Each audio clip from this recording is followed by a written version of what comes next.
대선지서 에스겔입니다. 그동안 이사야서, 에레미야서, 그다음에 이제 오늘 에스겔서 하고 있고요. 오늘 저녁 9시 반에는 에레미야, 이번에 네 번째 시간인가요? 9시 반에 있도록 있겠습니다. 오전에는 에스겔서를 공부합니다. 자, 에스겔은 소망의 책이라고 합니다. 유다의 여호야김 원년 3개월, 3월 달이에요. 3월 달. 8살이라고도 하고 18살이라도 하고 그러기 때문에 확실한 것은 알 수가 없어요. 왕이 바빌론의 공격 앞에 항복하고 바빌론으로 끌려가게 됩니다.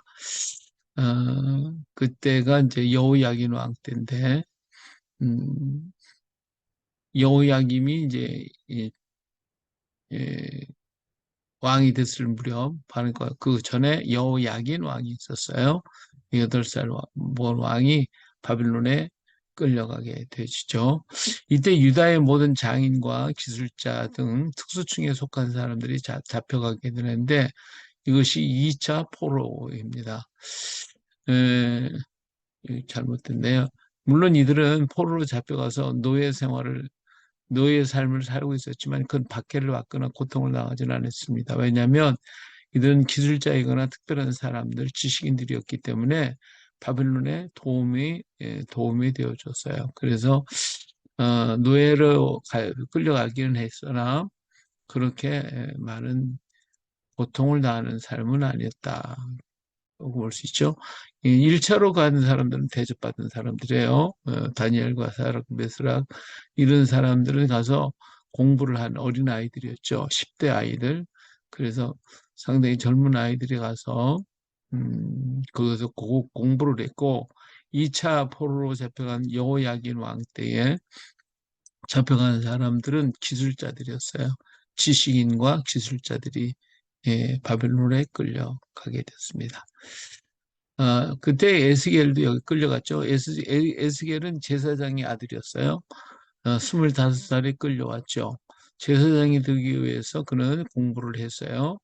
모든 공부를 25살 되면 전부 다 공부를 마쳐요. 그리고 5년 동안 훈련을 받게 되죠.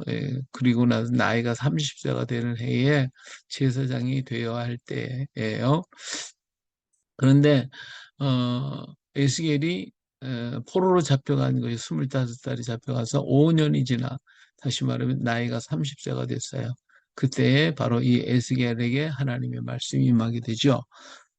그는 제사장이 되어야 할 때인데 제사장이 되지 못하고 포로의 신세가 되었으니 자신의 처지가 너무 비참하고 안타까웠을 것입니다. 그는 하나님께 왜 선민이 이방에 잡혀와야 하는지 의문을 가지고 묻곤 했죠. 에스겔은 어려서부터 제사장 교육을 받았기에 세상이 어떻게 돌아가는지는 잘 알지 못한 처지에 있었을 거예요. 그래서 세상이 어떤 일을 하고 있는지 무슨 일들이 일어나는지 이런 것보다는 그저 공부하는 학생이었을 뿐이었기 때문에 제대로 세상에 대해서 잘 알지 못한 채 잡혀온 사람이 바로 에스겔입니다. 그렇기 때문에 그런 하나님의 나라, 하나님의 백성이 왜 이방인에게 이렇게 끌려야 되고 잡혀가고 또 포로가 되어야 되는지 여기에 대한 의문점과 안타까움을 가지고 하나님 앞에 부르짖고 기도했던 사람이 바로 에스겔입니다. 이 에스겔서를 기록한 사람은 에스겔이었고 에스겔이라는 뜻은 하나님께서 강하게 하신다라고 하는 의미가 포함되어 있어요. 그는 귀족이었고 제사장이었고 25살 된 해에 바빌론에 포로로 잡혀가 그발강가 지금 니프로 근처라고 하는데 텔아비브에 자리를 잡고 살았어요. 아, 에레미야 다니엘 동과 같은 동시대 사람이었고 13번의 연대가 기록되어 있는 것이 특징으로 그는 BC 597년에 2차 포로 시에 여호야긴 왕과 같이 포로가 되어 5년 뒤인 BC 593년에 그의 나이 30세의 바빌론에 소명을 받고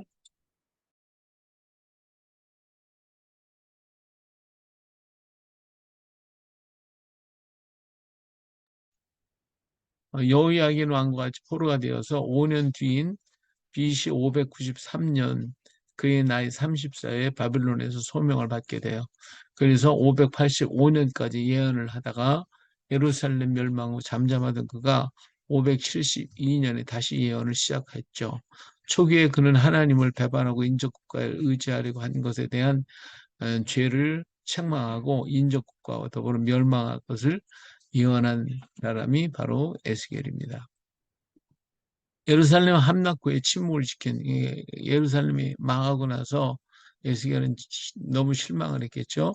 그래서 침묵을 지키고 있던 에스겔은 포로된 사람들을 향하여 다시 회복되리라고 하는 희망을 갖게 만들어줬어요.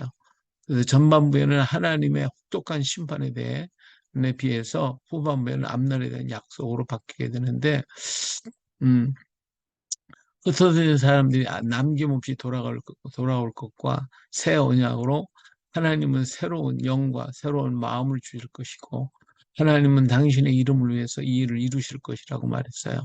회복될 나라에 예루살렘 성전의 재건과 예배가 이루어질 것임을 음, 말하고 있죠. 22년간 예언 활동을 하였고 바빌론에서 그는 자신의 집이 있어 그곳에 거하였으나 하나님의 뜻에 따라서 부인을 잃어버리게 되죠. 예레미야와 동시대에 예레미야는 예루살렘에서 에스겔은 바빌론에서 예언 활동을 했어요. 예레미야는 비극적인 메시지를 전했다면 에스겔은 비전을 전해준 선지자라고 할 수가 있을 것입니다. 바빌론에 포로로 잡혀간 유다 사람들은 바빌론은 망할 것이고 저들은 예루살렘으로 곧 돌아갈 것이라는 거짓 선지자의 말을 듣고 그렇게 되기를 기대하고 있었습니다. 이 바빌론에 포로 잡혀간 사람이 얼마나 마음이 참 힘들고 어려웠겠어요. 그래서 그들은 이때 나타난 것이 거짓 선지자들인데 바빌론은 망할 것이고 그리고 우리는 돌아갈 것이다. 근데 곧 돌아간다. 이런 얘기를 하다 보니까 이 포로로 잡혀온 사람들이 마음이 이게 들떠 있어가지고 제대로 거기에 마음에 정착을 하지 못했어요. 이렇게 마음이 혼란하고 있을 때 에스겔은 오히려 예루살렘이 망할 것이니까 모든 기대를 버리고 하나님께 회개하고 돌아와야 한다고 강조했어요. 처음에는 거짓 선지자들의 반대에 부딪히기도 했지만 후에는 그들이 죽음을 당하고 하는 것을 보고 후에는 승리를 거두게 됐죠. 그리고 파수꾼으로서의 예언 활동을 하였습니다. 예, 여기 그림은 우리 진주성 파수꾼들이에요. 예, 파수꾼이 교대식 하는 장면. 자, 때는 예루살렘 2차 포로 후 바벨론 포로 생활 중에서 예언 활동한 사람이 예레미야고요. 자, 에스겔이었고 특징은 예루살렘 성전 안에 이방 신상과 하나님의 심판이 성전에서부터 있을 것을 말했어요. 애굽의 우상 숭배, 사단과 과거의 역사, 마른 뼈대는 환상, 장차 서게 될 성전, 새 강을 보여주어서 하나님 나라를 건설하시는 하나님을 보게 되죠.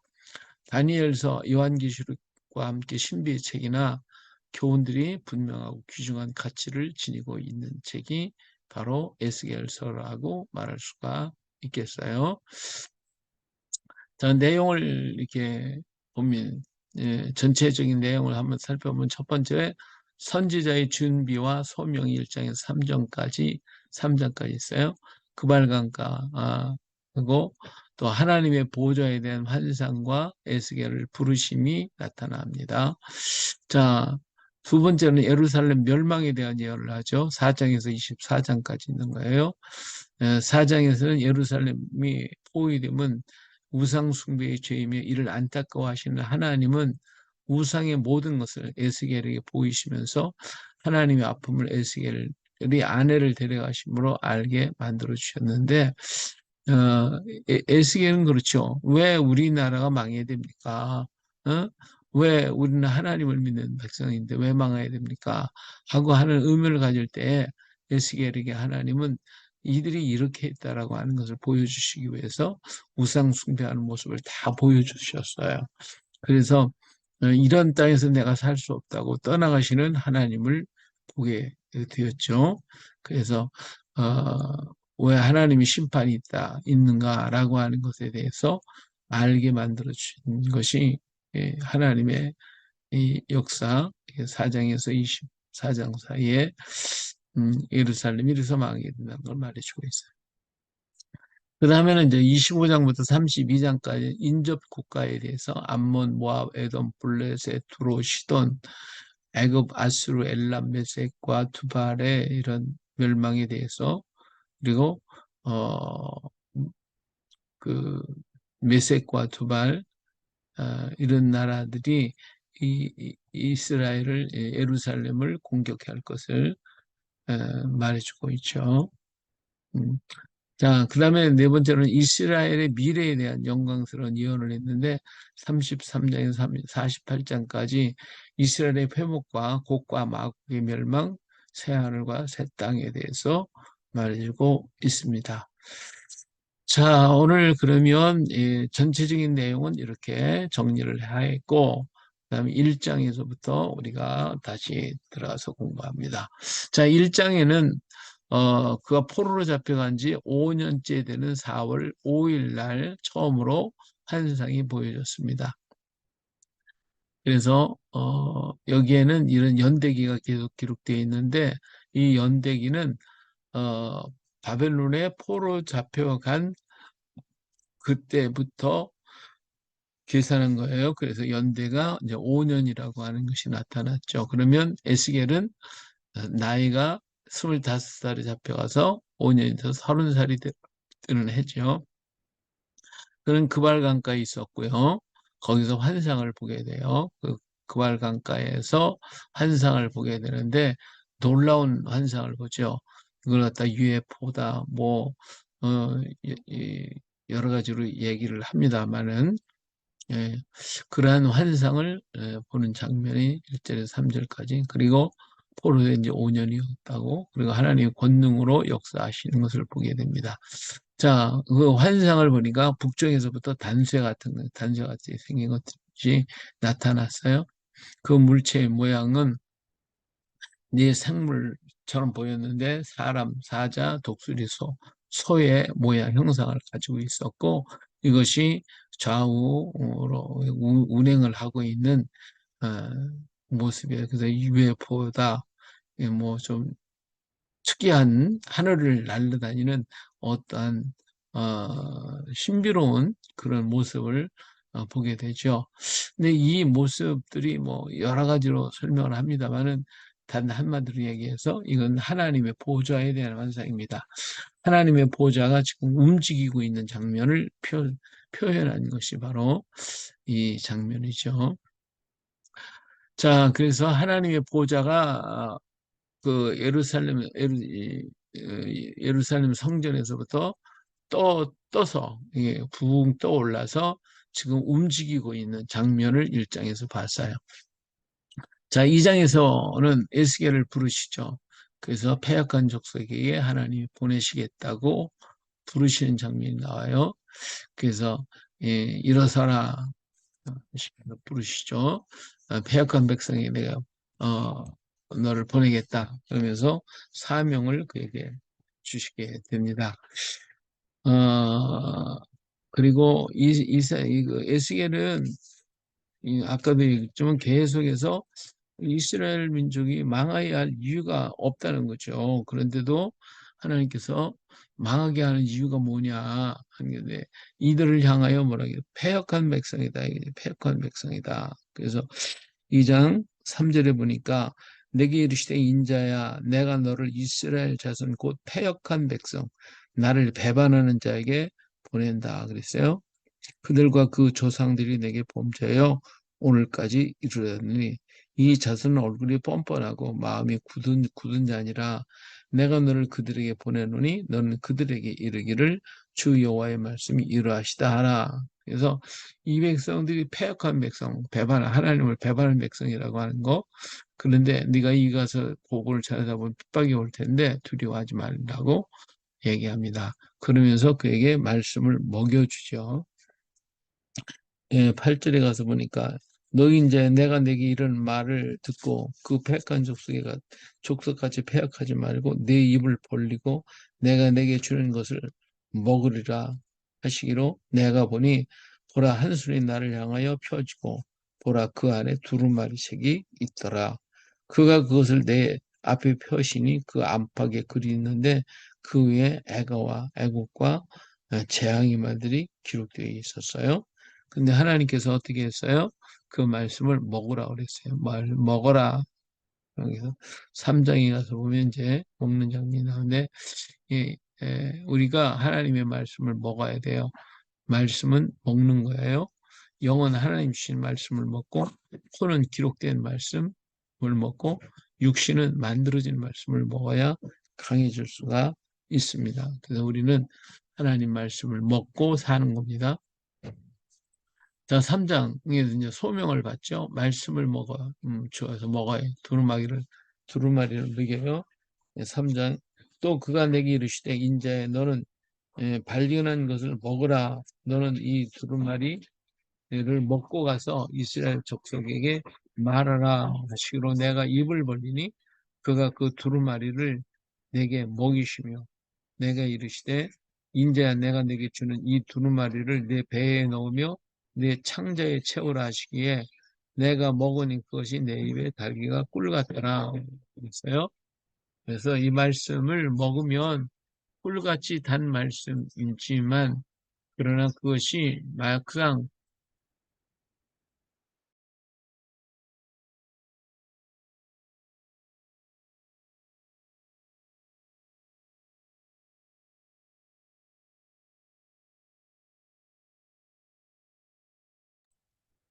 꿀 같은 말씀이 단 말씀이지만 그 말씀을 먹으면 정말 에, 속에서 쓰게 되는 것이죠. 하나님의 말씀을 먹어야 우리는 나가서 에, 복음을 전할 수가 있게 됩니다. 그 다음에 이제 4절부터 15절까지 파송의 말씀이 있어요. 이스라엘 족속에 가라. 그래서 하나님께서 그를 보내죠. 너를 굳게 만들었다. 이 말을 굳게 만들어서 뻔뻔한 말씀, 다시 말해 어떤 말씀을 보내더라도 두려워하지 않고 담대하게 전할 수 있도록 하나님께서 만들어 주셨다는 것이죠. 이러한 일을 듣고 난 에스겔은 너무 충격을 받아요. 너무 충격을 받아가지고 7일 동안을 그냥 이렇게 지내고 있는 것을 볼 수가 있어요. 이게 12절에 보니까 때에 주의 영이 나를 들어 올리시는데 내가 내 뒤에서 크게 울리는 소리를 들은 찬송할지어다 여호와의 영광이 나의 처소로부터 나오는 듯 하니 이는 생물의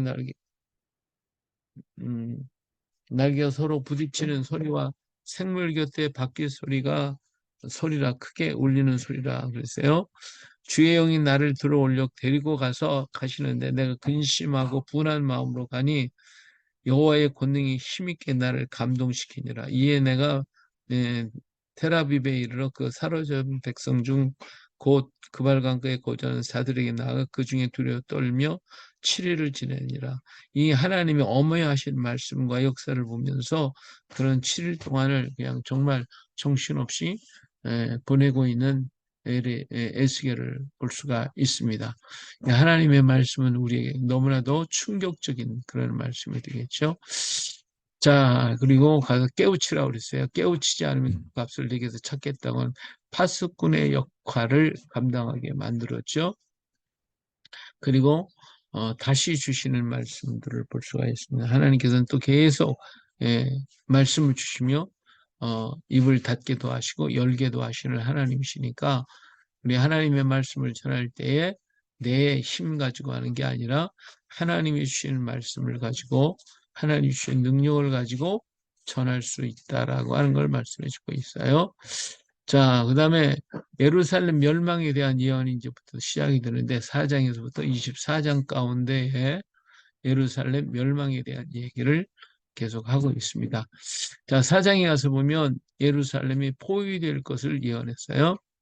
하나님께서요, 토판을 가져다가 거기다가 그림을 그리라고 그랬어요. 그래서 그림을 내 예루살렘을 그리고 그다음에 예루살렘이 왜 그 이렇게 둘러싸이는 모습들을 전부 다 진을 치고 이것을 에, 공격하는 그런 모습들을 전부 다 그리라고 그랬어요. 자, 2절을 보니까 그 성읍을 에워싸되 그것을 향하여 사다리를 세우고 그것을 향하여 흙으로 언덕을 쌓고 그것을 향하여 진을 치고 그것을 향하여 공성들을 둘러 세우고 또 철,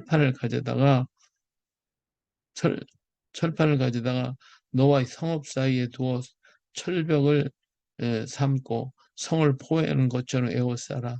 이것이 예루살렘 족속의 징조가 되리라. 그 그림을 그려가지고 백성들 보여주라는 거죠.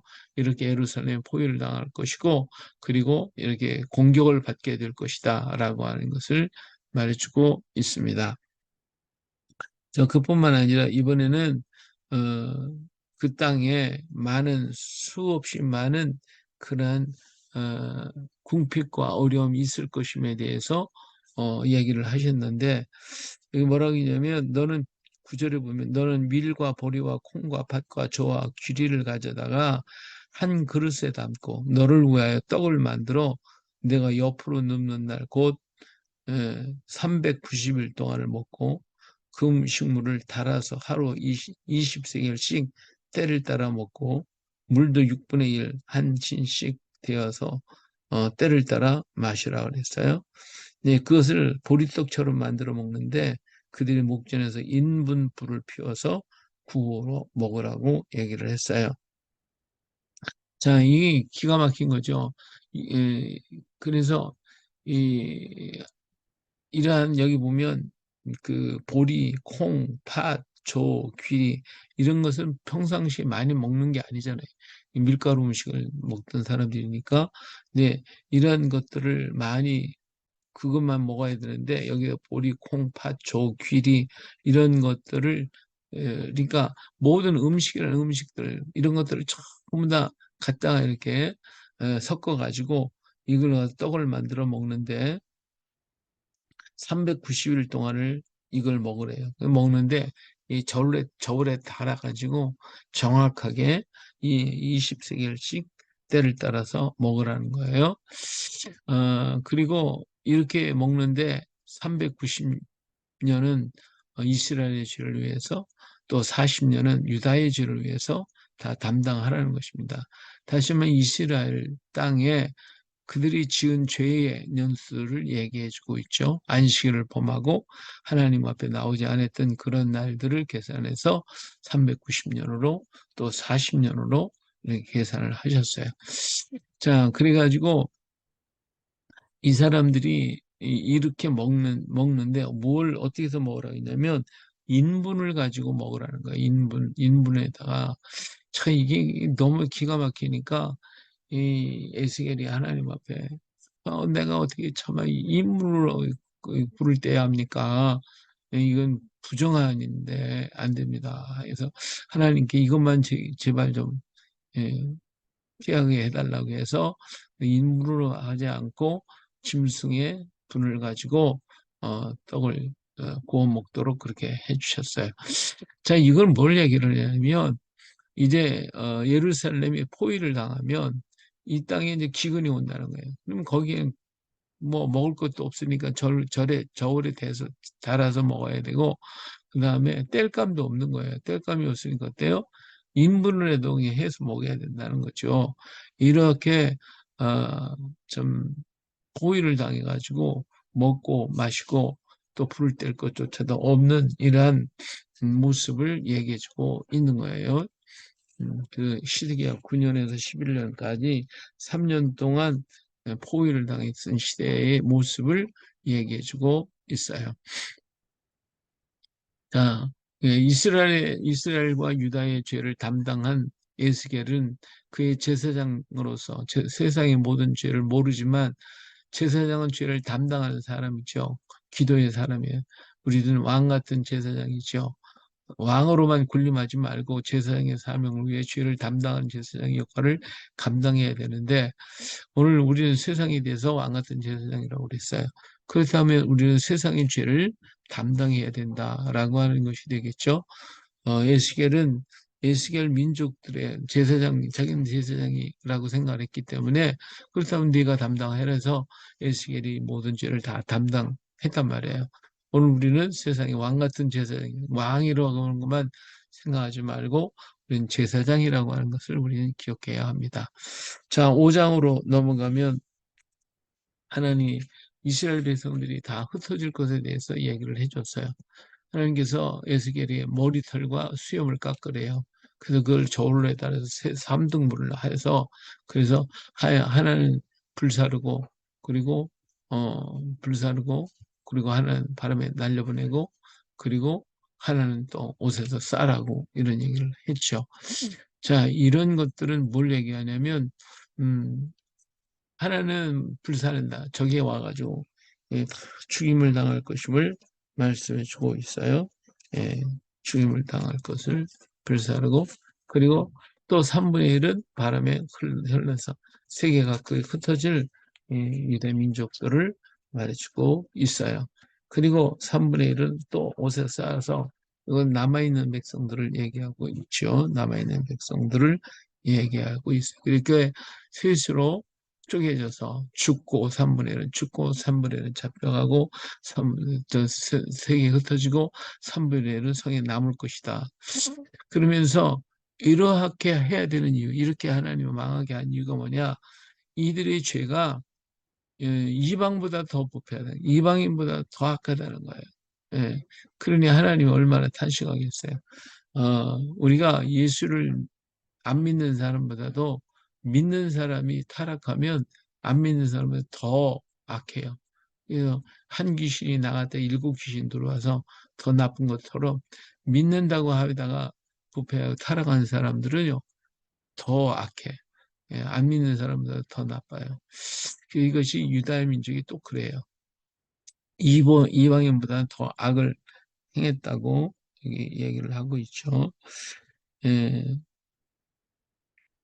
뭐라고 했냐면 6절에 가서 보면 그가 내 규례를 거슬려 이방인보다 악을 더 행하며 내 율례도 그리함이 그를 둘러있는 나라들보다 더하니 이는 그들이 내 규례를 버리고 내 율례를 행하지 아니하였음이니라.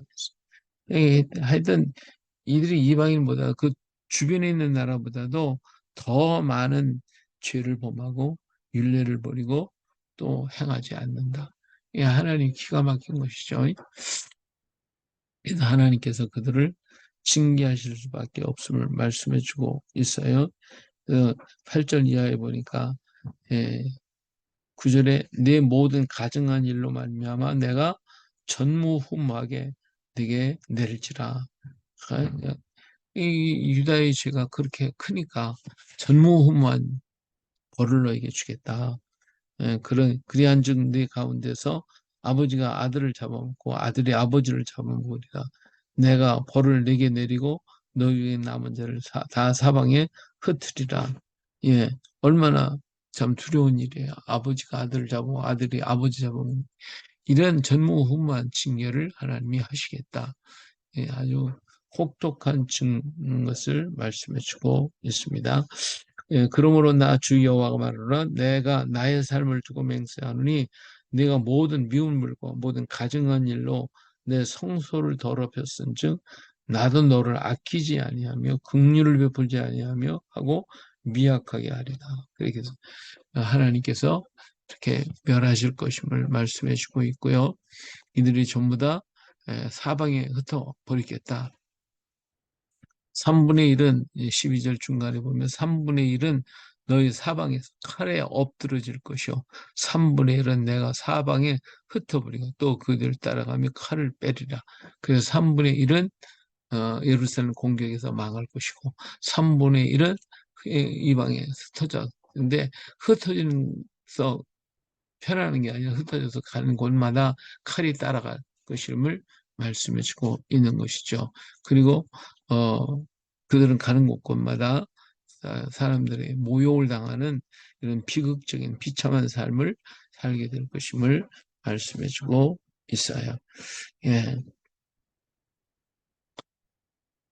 자, 6장에 가서 보면 이제 우상에 대한 얘기가 나오는데 우상을 심판하실 것을 말씀해 주고 있습니다. 어, 자, 여기에 2절 보면 인자야 너는 이스라엘 산을 향하여 그들에게 예언하라 그랬어요. 여기서 이스라엘 산은 3절에 보면 이스라엘 산들아 주 여호와의 말씀을 들으라 주 여호와께서 산과 언덕과 시내와 골짜기를 향하여 이같이 말씀하시기를 나 곧 내가 칼이 너희에게 임하게 하여 너희의 산당을 멸하리니 했어요. 여기 산과 언덕과 골짜기에 뭐가 있어요? 우상의 제단들이 있다는 것이죠. 우리나라에도 어때요? 모든 좋은 곳곳마다 다 절이 있고 우상이 가득 차 있어요.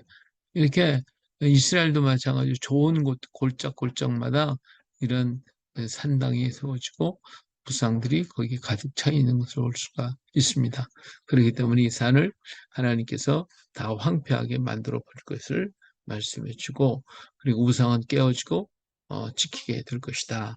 예, 6절에 그런 말씀이죠. 내가 너희가 거주하는 모든 성읍이 사막이 되게 하며 산당을 황폐하게 하리니 이는 너희 제단이 깨어지고 황폐하며 너희 우상들이 깨어져 없어지며 너희 분향한 제단이 지키며 너희가 만든 것이 폐하여지며 그렇죠? 여기서 보니까 제단이 깨어진다. 우상들이 깨어진다. 그리고 분향 제단들이 찍힌다. 이렇게 얘기를 했어요. 자, 우상은 이제 바알신, 남신은 뭘로 만드냐? 돌로 만들었거든요. 돌로 만들었기 때문에 그것은 회파하고 깨지고 부셔버리고 말아요.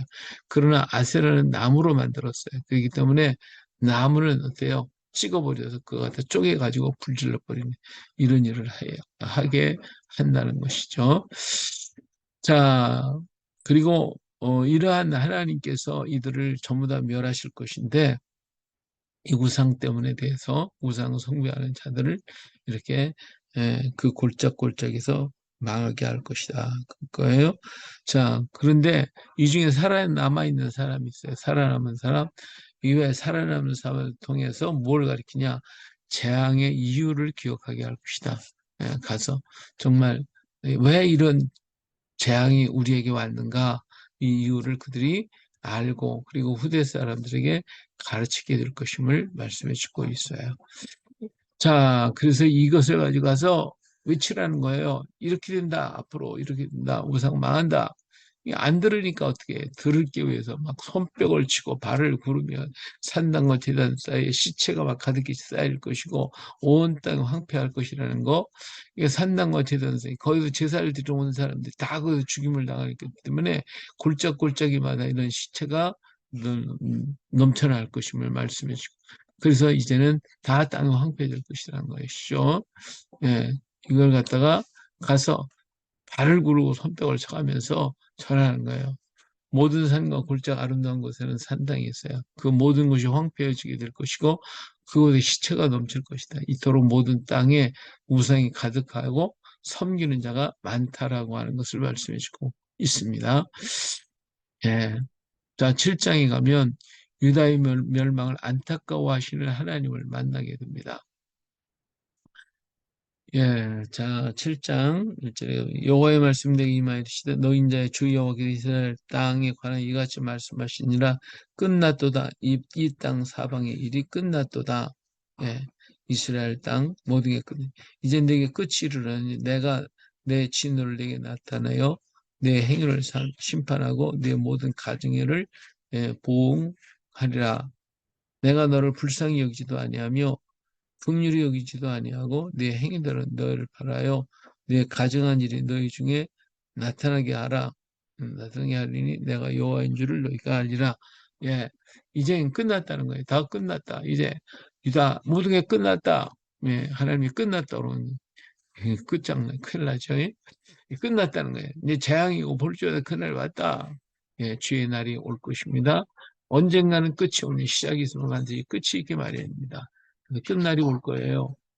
그날은 바로 재앙의 날이고 그날이 올 것인데 이때 이스라엘이 받는 벌, 그 문이 헛될 것이고 화려한 장식으로 교만하고 모든 좋은 것으로 우상과 미운 물건을 만들었던 그들 다 이런 좋은 것 갖고 갖다가 우상한테 바치고 금은 보할 보석 갖고 우상 만들어 놓고 화려하게 장식을 꾸며 놓고 이 모든 것들 이런 것들을 하나님께서 다 그날에 멸하실 것임을 말씀해 주고 있습니다.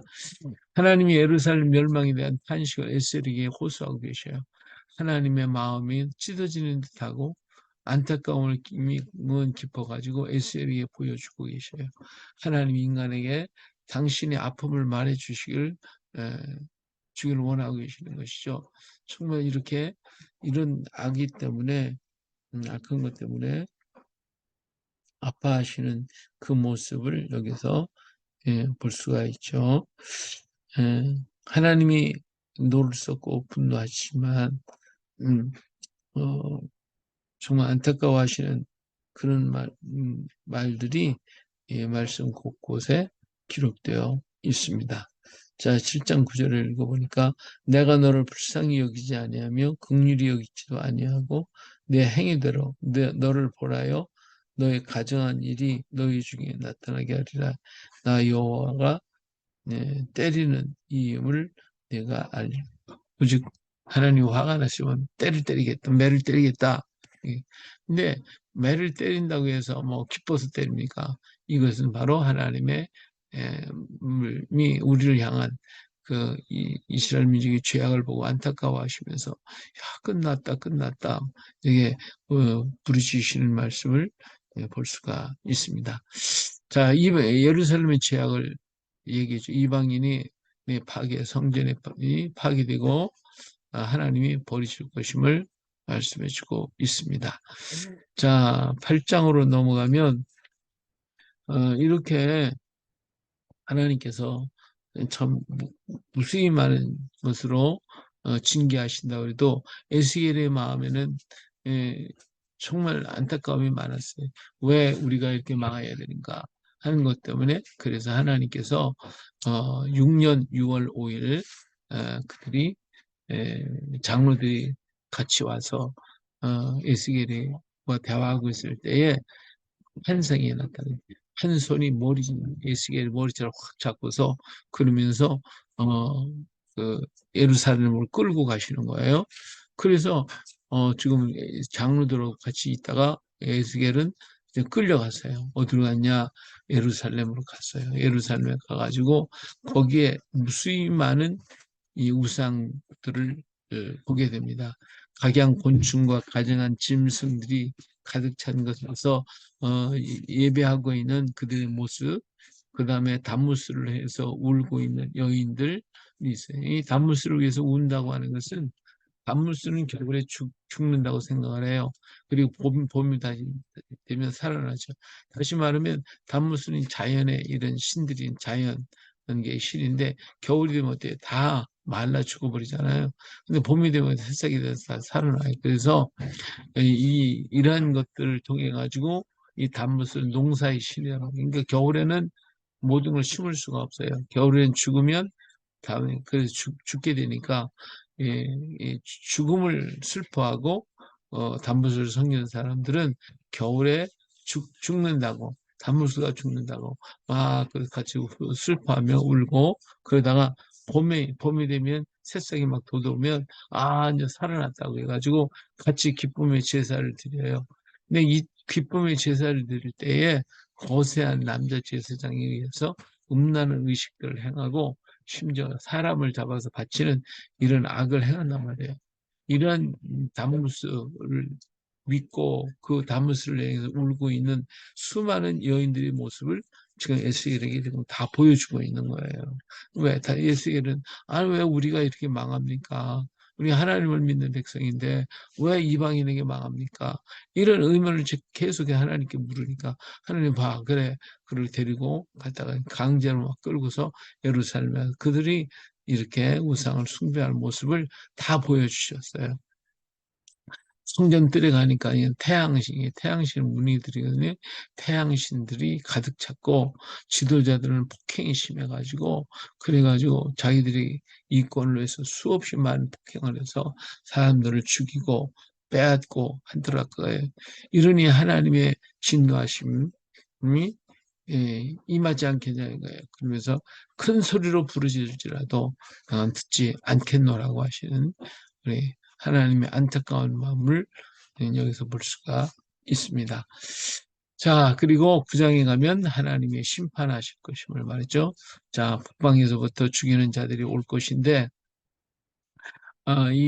북방에서 오는 것은 이제 바벨론의 침공을 얘기하고 있는 것이죠. 근데 이마에 인을 치는 그 세마포 옷을 입은 베옷을 입은 사람을 만나게 되어집니다. 그 사람은 가서 인을 치라는 거니까 인을 치라고 그랬어요. 자, 여기서 보면 그가 큰 소리로 내 귀에 외쳐 이르시되 이 성읍을 관할한 자들이 각기 죽이는 무기를 손에 들고 나오게 하리라 하시더라. 내가 보니 6사람의 북향은 윗문길로부터 나오는데 각 사람의 손에 죽이는 무기를 잡았고 그 중에 한 사람은 간 베옷을 입고 허리에 서기관의 먹거리를 찾더라. 그들이 들어와서 노제단 곁에 서더라. 예, 여기 보니까 북방에서부터요 무기를 죽이는 무기를 든 사람들이 내려오는 것을 봤어요. 예, 엄청나게 많은 사람이 와요. 근데 사람 손마다 무기를 잡았는데 그 중에 한 사람은 가는 옷을 입고 허리에 서기관의 먹그릇을 찼더라 그랬어요. 근데 그들 가운데 서기관의 먹그릇을 차고 세마포옷을 입은 음, 베옷을 입고 어, 허리에 서기관의 먹그릇을 찬 사람이 나타났어요. 이 사람이 가서 에, 그 인을 치라는 거예요. 인을 치라는 거예요. 자, 4절에 보니까 여호와께서 이르시되 너는 예루살렘 성읍 중에 순행하여 그 가운데서 행하는 모든 가증한 일로 말미암아 탄식하며 우는 자의 이마에 표를 그리라 그랬어요. 정말 이때에 어, 멸망을 바라보며 안타까운 죄를 바라고 울면서 기도하는 자 그들에게 인을 쳐주라는 거예요. 그리고 나머지는 예, 불쌍히 여기지도 말고 전부 다 뒤에 무기를 잡은 자들 전부 다 멸하라고 이렇게 말씀하고 계시는 것을 볼 수가 있습니다. 이러한 과정을 바라보면서 정말 안타까운 탄식하고 있는 에스겔을 보죠. 그들이 칠 때에 내가 홀로 있었는지라 엎드려 부르짖으되 주 여호와여 예루살렘을 향하여 분노를 쏟으시오니 이스라엘의 남은 자를 모두 멸하려 하시나이까. 이렇게 하나님이 전부 다 징벌을 지니까 이제는 우리 끝났습니까? 다 망해야 됩니까? 하고 탄식하고 있는 그러한 모습을 볼 수가 있습니다. 자, 그랬더니 하나님께서 불법이 가득 찼기 때문에 이렇게 하나님이 버렸다, 버리셔서 그렇다 하는 거지. 여호와께서 이 땅을 버리셨으므로 여호와께서 보지 아니하신다 함이라. 그래서 내가 그들을 불쌍히 여기지 아니하며 긍휼히 보지 아니하며 그들의 행위대로 그들의 머리에 갚으리라 하셨어요. 그러나 보라 가는 베옷을 입고 허리에 먹그릇을 찬 사람이 복명하여 이르되 주께서 내게 명령하신 대로 내가 준행하였나이다 하더라. 예, 그래서 마지막 때가 되어질 때에 정말 인치는 역사가 일어나요. 요한계시록 보니까 이마에 인친 자 건드리지도 말라고 그랬어요. 이 인침 받은 자 정말 하나님을 의지하며 가증한 이 세대를 바라보고 슬퍼하고 탄식하고 우는 자 이런 사람에게 하나님은 인을 치도록 만들어 주시고 인친 사람을 하나님이 보호하시고 지켜주시게 되어지는 것입니다. 예, 하나님이 여러 가지로 말씀하시면서 이들이 이런 악을 행했기 때문에 멸망한 하나님을 버렸기 때문에 에, 내가 이 일을 이룬다. 그랬어요. 음, 그래서 이런 죄악이 심히 중하고 그 피가 가득해요. 우리 9절에 보면 그가 내게 이르시되 이스라엘과 유다 족속의 죄악이 심히 중하여 그 땅에 피가 가득하며 그 성에 불법이 찼나니 이는 그들이 이르길 여호와께서 이 땅을 버리셨으므로 여호와께서 보지 아니하나며 하나님이 안 본다. 그러니까 포악을 행하고 악을 행하고 이런 못된 짓을 굉장히 많이 한다는 거예요. 그래서 하나님 앞에 버림받게 되었음을 말씀해주고 있는 겁니다. 자, 그래서 떠나는 하나님의 보좌를 보게 되죠. 그래서 에, 하나님이 흩어 버리셔요. 자, 10장에 가서 보니까 자, 10장 1절 이에 내가 보니 그룹들 머리 위 궁창에 남부족 같은 것이 나타나는데 그 그들 위에 보호자의 형상이 있는 것 같더라. 예, 그룹들이 지금 다시 나타났어요.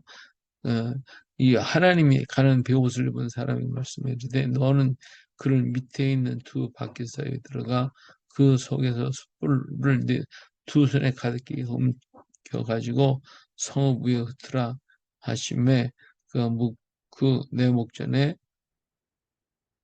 들어가더라. 예, 여기 하나님 가는 베옷을 입은 사람들에게 사람에게 말씀했죠. 너는 그룹 밑으로다가 밖에서 들어가서 그 속에 숯불을 두 손에 가득히 옮겨가지고 성읍에 붙어. 이게 하나님의 보좌 앞에 숯불이 있는데 그 불을 것을 그 베옷을 입은 사람 보고 들어가서 그걸 가져다가 예루살렘에 부라는 거예요. 땅에 부라, 성읍에 부어라. 예, 그래서 이러한 하나님이 에, 정말 무서운 징벌을 여기 말씀하고 계셔요. 그리고 하나님 보좌가 움직입니다. 이제 떠나가요. 그러니까 지금 남아있는 땅은 뭐요? 불로 불사름이 되어질 것이고, 그리고 하나님은 떠나는 것을 봅니다. 자, 9절에 가서 보니까 내가 보니 그룹들 곁에 네 바퀴가 있는데 이 그룹 곁에는 한 바퀴가 있고 저 그룹 곁에도 한 바퀴가 있으면 그 그룹 모양 황후 같으며 예, 이 그룹 모양이 이렇게 보여지는데 예? 그 하나님의 보호자에게 하나님 보좌가 나타나죠. 자, 그래서 이 보좌가 하나님의 보좌에서 움직여. 그리고 성전 문지방을 지나서 성전 동문으로 빠져나가는 하나님의 보좌를 보게 되어지는 거예요. 이런 보좌가 자 이제 18절 가서 여호와의 영광이 성전 문지방을 떠나서 그룹들을 위해 머무르니 그룹이 날개를 들어 그 내 앞에서 내 눈앞에 땅에서 올라가는데 그들이 나갈 때에 바퀴도 그 곁에서 함께 하더라. 그들이 여호와의 전에 들어가는 등 예, 동문에 머물고 이스라엘 하나님 영광의 구에 덮였더라. 그랬어요. 예, 하나님께서 보좌가 지금 떠나가는 그런 모습을 보고 안타까운 모습을 여기서 볼 수가 있죠. 22절 그 얼굴의 형상은 내가 그발강가에서 보던 얼굴이며 그 모양과 그 몸도 그러하며 각기 곧게 앞으로 나가더라.